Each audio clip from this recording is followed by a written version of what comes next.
Hi, I'm Haley Peterson, and I'm going to be talking about my job shadow.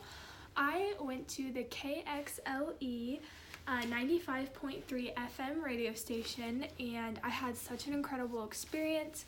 When you first walked up to the building, it was a big white building with this really long radio tower on top. It was huge. It looked like it went on forever. So I didn't really know what to expect, and I had never been to a radio station. So I got in my car, walked into the radio station, and it was a pretty small building, but I was greeted by a really nice guy. He was actually one of the owners, and I don't know if I'm saying his name right. It's Thatcher was his name, but he was super nice and told me that we should go visit the FM radio station first. And so he took me to the FM radio station and into this room, and it was really cool. It basically had a big monitor on it, and you could see all the songs listed on the computer monitor that were going to come up next. So it showed the line of what was coming up next for the radio station. And then it had a big microphone so that when people come in and they talk or whatever, they can sit there and do that there. And it was really cool. And he had pictures all over the wall of his family, so it was really fun. And then he also had me sit in the chair and pretend that I was picking the song on the radio station, so it was really fun. I got to sit in that chair, and he also told me that all of the songs are primarily country music because we're in Ellensburg, so that's kind of what most people want to hear.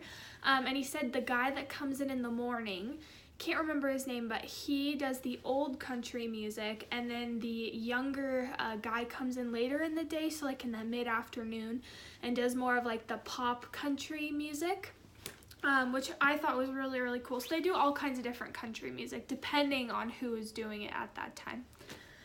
Next, I went into the AM radio station. So this is where they do the talking primarily about news, sports, whatever, the listeners want to hear, which is what he was saying. And it was a really cool way that, I felt like people could communicate to the public about, whatever they wanted, really. And you could tell definitely that they were big Seahawks and Mariners fans because they had posters and little toys and trinkets all over the place. And that was really cool.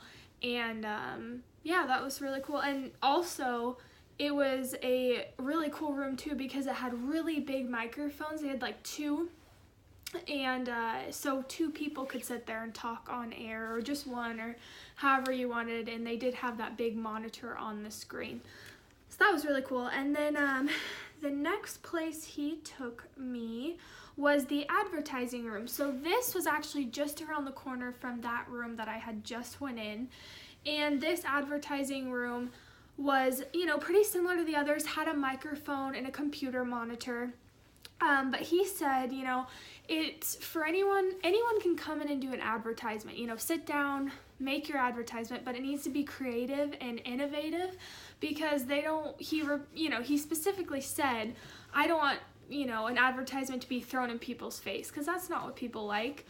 He wants it to be creative and fun. So he said, but anyone can do it as long as they come into his radio station.